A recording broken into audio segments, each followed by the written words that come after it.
Hey, good morning guys. Si Abel ulit ang inyong host. Of course, newbie on the block channel pa rin, pero lumipat tayo ng platform dito sa Facebook para at least mapalago din natin.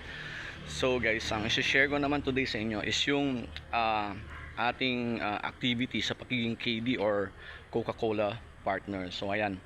So yung papakita ko ngayon is yung daily activities natin. So i-tour ko muna kayo dito sa ating warehouse. Meron tayong dyan, kolong-kolong para sa mga, pero sa town lang yan, dun sa store natin. And ito, meron tayong isang truck dito dedicated dyan para sa mga booking ng mga development development officer ng Coca-Cola. So ikot pa tayo. Ito pa yung isang pangrota natin dito sa bayan, at ito namang isang truck na to is yung sa Hamindan area natin. Okay guys, so eto naman dito makikita nyo yung stocks natin ng mga 12 ounce. So makikita nyo dyan ang ating 12 ounce na Coca-Cola, ang Leaf, ang Royal, Sprite. So kung makikita nyo palletized sila kasi bawat pallet nyan is 42.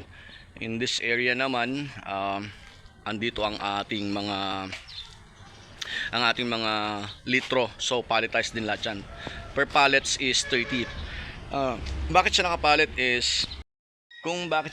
is that para mapadali nating inventory. So we count the inventories by pallets. Kung halimbawa meron tayong 100 pallets times 30, that should be magkano?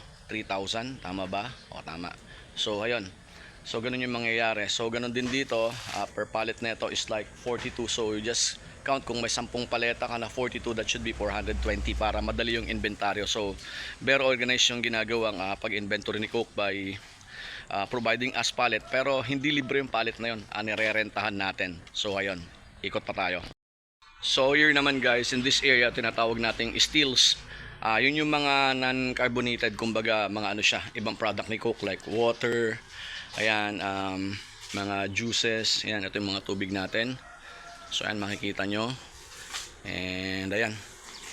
So nire-replenish natin palaging order na yan. We should have an order that will last at least 2 weeks to the most. Mas maganda yon, mas safe yon. Dapat nandun yung inventory mo na ganun karami para hindi ka mabitin. So okay, so let's go to this area. So heto yung tinatawag nating Coke swak to. This is 190 ml. So we usually order this by bulk. Siguro dapat mga 20 pallets. Ang isang pallets ay 288. So yun, kung order ka ng 10 pallet, that should be 2,880. So ayan, ito naman yung ating bago ngayon, yung 1.75. May parang pa-promo si Coke until December. So yung 1.5 natin naging 1.75 ngayon. So ayan. So guys, ayan yung mga plastics natin. The challenge here guys is dapat hindi matuyuan yung bodega mo, or else magkakaroon ka ng violation kay Coke, kasi yung mga sinusuplayan mo ay tinatawag nating mga outlets natin. Pwede magreklamo yan, at once na nakarinig si Coke ng reklamo, red flag sa yon. So nagdi-diminish yung kumbaga yung good points mo sa kanila. So kailangan laging maganda yung laging maganda yung stocking mo. So yun yung yun yung matter pag sa stocking. Later on, pag andito na yung mga drivers natin, mga pahinante natin, makikita nyo naman yung loading natin sa mga truck natin. That would be the daily activities. So ayun. So tara naman sa office ko. Okay guys, ito papunta tayo sa office ko. Ito yung aking office, bubuksan ko na. Ako pa lang yun. So hindi pa nakasindi ilaw. Sindi natin. So dito sa office, simple lang naman. Dapat may equipment ka na may internet para at least may access ka sa tawag dito sa system ni Coke. So ayun, i-on muna natin. Ayan. Ayan. Ito yung repeater ko. Actually ang internet nasa labas para lang ma-broadcast niya ng malakas. So ayan, sindi natin. Then i-on na natin yung PC under niyan. So you have to have your printer as well. Ito naman yung ginagamit ng mga ahente natin na mag-print ng mga resibo nila, kasi Ayan, ang ginagamit natin is pag cellphone na yung ginagamit natin. Naka-download yung app ni Coke dito sa cellphone, and then ito na yung ginagamit na pang resibo. So, kumbaga, ganun yung nangyayari. So, simple lang yung office namin. Medyo makalat. Wala pa yung aking encoder para mag-aayos, sorry. So, ito naman, may money counter tayo din dito. So, ayun. Okay, so ayun, yun yung setup. So, ako yung unang-unang nagbubukas dito sa morning pagkagaling ko sa jogging, kaya medyo pawis-pawis pa ako. So, ayun, bubuksan ko yan, i-ready ko lahat yun, pati yung system, i-up ko muna, and then para pagdating ng encoder natin, ready na siya para gamitin. So, later on guys, yung daily activity, loading ng mga SKUs or mga products sa truck, yun naman i-cover natin. Hey, good morning guys. So, nandito na yung mga mga tao natin. Ito si Ariel, yung isang ahente ko. Ayan, so nag-check na siya ng ilo-load niya. So, ikot pa tayo. Ito naman si Juan, yung pinakamatangkad na pahinante natin. So, ayan. Ninok, say hello to my vlog. Ayan. Hello. Ito ba?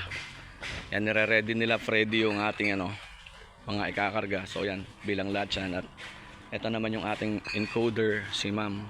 Ayan, nagtakip na mukha. Ayaw makita sa spotlight. Fred, hello. Mag-say hello ka dito. Ayun, ayaw din humarap nun. Ayaw maging artista nun. Ayaw din yan. Oo, so ayan. So ayan guys, piniprepare natin. Tinutumpok muna natin of course, for second checking. So ayun, pag natumpok na nila yan, bago ikarga, i-double check naman natin. Kasama ako dun sa nag-check. So yun ang gagawin natin. Yan. Pero medyo hindi pa kompleto, konti pa lang yung tao. Hindi pa kompleto yung mga nandito. Punta naman tayo dun sa isang ahente kay Manong Boy. Manong Boy, mag-hello ka naman dito sa aking vlog. Yan, si Manong Boy. Yan. Okay guys, so ayan. Yan, sinisimulang itumpok yung mga dadalhin nila. Ito, nakatumpok na to. Mamaya, ikakarga yan, bibilangin ulit ng pangalawang beses.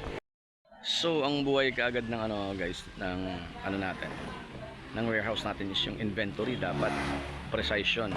Double check lagi para hindi tayo nawawalan. Minsan kasi sumusobra yung karga, minsan hindi na bumabalik, so nawawala na, magiging loss sa atin yon. So napakahigpit natin doon. So ang return, chine-check-in sa hapon at saka benta, dapat equal yun doon sa nilabas nila. So ganun dapat yung checking natin. Ayan guys, nabilang na to. Halimbawa tong tong 12 na to, nabilang na yan, kaya sasakay na. So ayan. And then bibilangin uli natin yun pag nakakamada na sa taas. So yun yung sistema nila.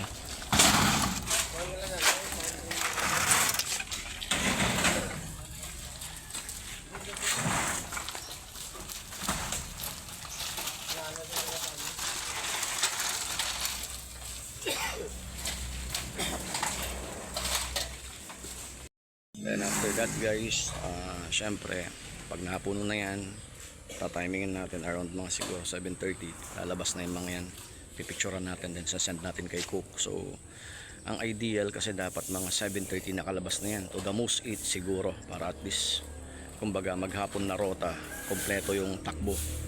Yung timing natin sa market natin is tamang-tama lang.